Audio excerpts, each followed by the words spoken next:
local boys cashing in on Victor Ortiz, and they didn't give him much of a chance.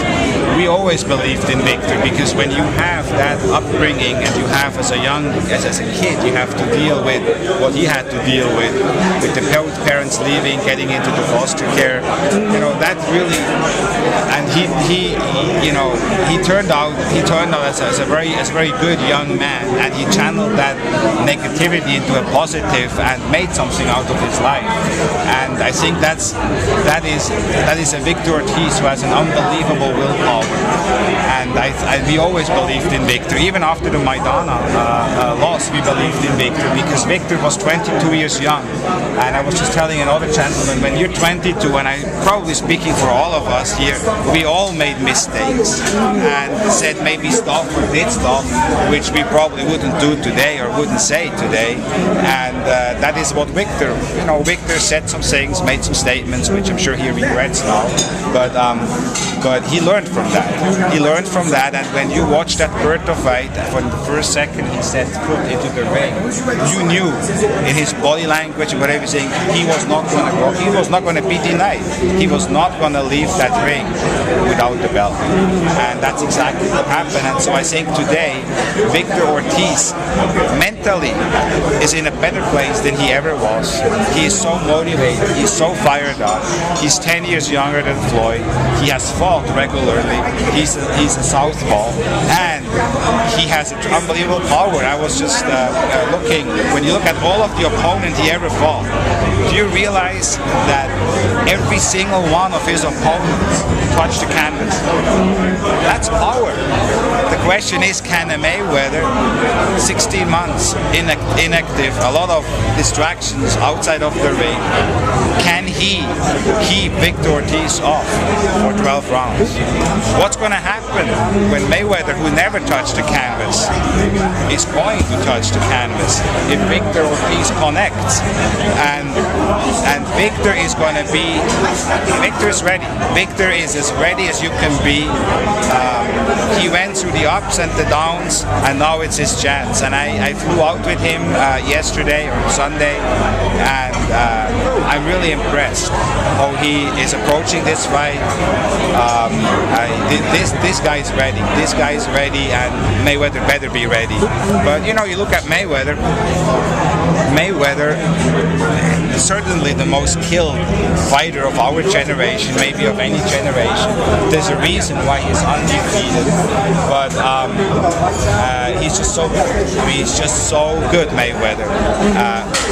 But in the end, it's going to be can Victor's power connect, and can he hurt Mayweather?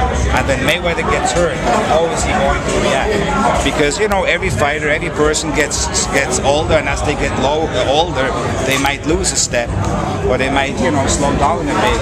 So the question is, where is Mayweather going to be after 16 months out of the ring and many distractions? We knew that Floyd had a lot of distractions, but what was it that convinced him it was time to finally get back in the ring? Well, I think similar like with Oscar. When Oscar fought like in the last part of his career, he fought once a year, and it became huge events. It was every single time the biggest fight of the year. And so when you make these kind of monies, $30–40 million a fight, like Floyd does, then you know what? You make the money, you have to fight, and then you enjoy life a bit, and then you come back. So nobody says that you're going to have to fight every 6 months.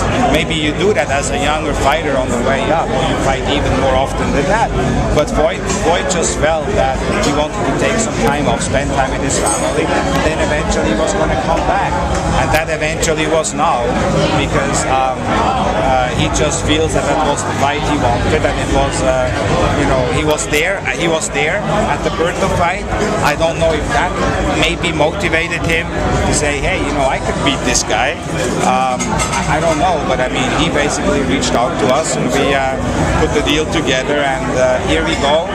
And I have no doubt. You could guys can all quote me on that. This will be the biggest fight of the year again, no question about it, because it's Floyd Mayweather. Richard, part of what you as a promoter are trying to sell, Mayweather is the first, maybe young, strong, in his prime fighter. He may have fought in 5-6 years. Is that part of what you're trying to sell as a promoter? Oh, absolutely. I mean, that's why when you announce a fight, you always have some critics. They say, this or that. But you go online and you Google about the fight, you really don't see anybody writing anything bad about this fight, because you really can't. There's nothing bad to write about this fight. It is a huge test for Floyd Mayweather. And I have to say, I have to admit, my hat goes off to Floyd, because, he could have gone. There were rumors out there to fighting a Spadafora or, somebody like that. He could have done, a tune-up fight, and it would have been Mayweather's return. He still would have sold out the MGM, and he still would have done a huge pay-per-view number. Nobody told Mayweather that he has to fight a young, strong, dangerous guy like Victor Ortiz. So for Mayweather to do that, I think shows again that he's not afraid to fight anyone. When Mosley came off the biggest victory of his career, dominating Margarito, and then everybody said, Floyd is never going to fight. He's never going to fight Shay. Floyd said, I'll fight Shay, and he fought Shay. And he fought Hatton when he was undefeated. And he fought Oscar when everybody said, Oscar's way too big. And Oscar said, the fight has to be at 154, and Floyd had to move up. So I really think that Floyd still, to this day, doesn't get the proper credit from the media as it relates to who he fights. Floyd Mayweather is not afraid of anyone, and he proves that again with picking young, hungry, strong, and powerful southpaw Victor Ortiz. How would you describe his mood over the past year or so out of the ring? How much contact do you have with him during that time? Do you talk to him about boxing and potential fights during that time? We see each other sometimes at events or so, and we talk. And as I always said, I have a very friendly, a relationship with Floyd, with his team, with Al, and he's always very nice to me, to my family. And we might not be going and eating lobster every day, like he does at times with Don King. But I don't think in the end it's going to come down to who eats more lobster than Floyd Mayweather. It is a relationship we have. It's a strong relationship. It's a relationship which has worked out very well. Floyd Mayweather has made, in his last 4 fights with us, record numbers, which no other fighter in a span of 4 fights have made, including Tyson, including Oscar. So we're setting records. He's making a lot of money. And what do you want to fix? Does it ever seem like he loses interest in boxing? No, I think he's a student of the sport. He's very passionate about boxing, and just because he doesn't fight,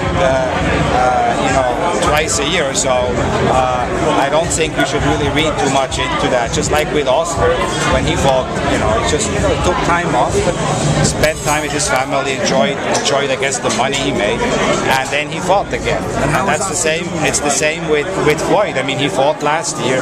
Now he's fighting again, and don't expect him to come back in December, but I'm sure he's going to fight again next year. So how is Oscar doing now? Oscar's fine. Oscar is taking care of rehab, and things are going well. And so as I said, we are all rooting for him, and I think I'm talking on behalf of all the millions of fans, media, and everybody that he's going to be all right, which I'm sure he will, and things are going well. Was this a fight that you guys presented to Floyd, or vice versa, or how did this fight come about?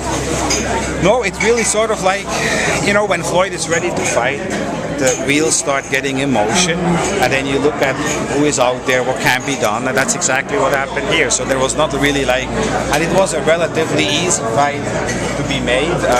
Frankly, as all of Floyd, when we did Floyd De La Hoya or Floyd Mayweather or Floyd Mosley or Floyd Marquez or now Floyd against Ortiz, it was always very easy fights to make because he knows that we're working on his behalf in trying to maximize the revenues. And again, I mean, you know, the track record speaks for itself. You know, if a guy in 4 fights makes $150, $160 million or so, and you know, it's like, what do you want to go to somebody else? Did you guys talk at the Foxwoods after the Berto fight? No, but we were sitting. He was sitting there. 50 Cent was sitting next to me, and then there was and Al is between Al and me. So we talked a little bit, but we didn't talk about, hey, do you want to fight him next? So you know, you don't go. You have to respect Mayweather. You don't go and tell Mayweather, hey, fight then or fight this guy and so on. Mayweather is his own boss, and when Mayweather wants to fight, he's gonna let us know. Me or Al or anybody in his inner circle going to push him, hey, Floyd, fight. That's not how you deal with Floyd Mayweather. Floyd Mayweather is coming to us when he's ready, and when he's ready, then it's going to be up to us to put the right fight and the right structure in place, which will ensure that it's the biggest fight of the year again, and that's what you're going to see. Do you sense at some point you're going to get that call from him? You said he goes on his own time, maybe eventually fought Schaefer. You said you're going to get that call from him at some point and said, all right, I'm ready to fight Pacquiao now. Let's go. Well, I'm sure that eventually is going to happen as well, you know. I mean, Floyd basically gives us our marching orders, and then it's going to be up to us to see that we can, whoever the opponent is, it's going to happen. But again, we're not really, and I know Floyd is definitely not looking past Victor Ortiz, and I think, and you know, mark my word here, I think anybody would be very, very, very well advised not to overlook Victor Ortiz. Is the Olympic-style drug testing in place? Yes, we contracted, as Floyd said before, he's done it now for his last 2 fights. That will be his 3rd fight. We contracted with USADA, the United States Anti-Doping Agency, and they will be conducting their Olympic-style drug testing. Is there any time limit on that? No time limit. They could start today. They could have started last week. So maybe they did already. So they're not calling me. They're not calling anybody. They just show up at the door and say, hey, we're here to take your blood or whatever they take. Rumors of a split site show with Canelo. How feasible is that? We are still working on that as it relates to the undercard, but we want to definitely put a card together which totally lines up with what this card is called star power.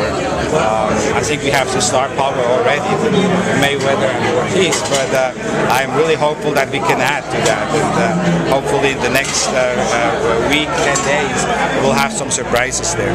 And yes, Canelo is one possibility. What did you get HBO to do beyond what they have done in the past in light of, using more? Well, first of all, I have to say I didn't really have to. They were very open to put all of the Time Warner platforms into play, meaning the Turner Broadcasting assets, which is a host of different networks from CNN to TBS, TNT, and True TV and all these. So there are going to be some of those assets, not all, but some of those will be involved in one form or the other. And we won't want to. It's going to be, frankly, the way they're going to be involved is going to be pretty big. But I'm not at liberty yet that I can disclose what it is. But they will be in play, as will be the Time Inc. assets, which includes, as we all know, many magazines from Sports Illustrated, maybe being for this particular purpose the most relevant one. But they have the Time Inc. magazine, which has 24 million readers. You have People and People in Espanol. You have Entertainment Weekly. You have the Fortune magazine. You have the Money magazine. You know, Money and Money Mayweather. So there's a lot of assets from the Time Inc. side, both print and online, which are going to be very much involved. And then you have the HBO assets. And they are going to be involved like they've never been. So it is without doubt the most comprehensive overall package ever structured, and I have to say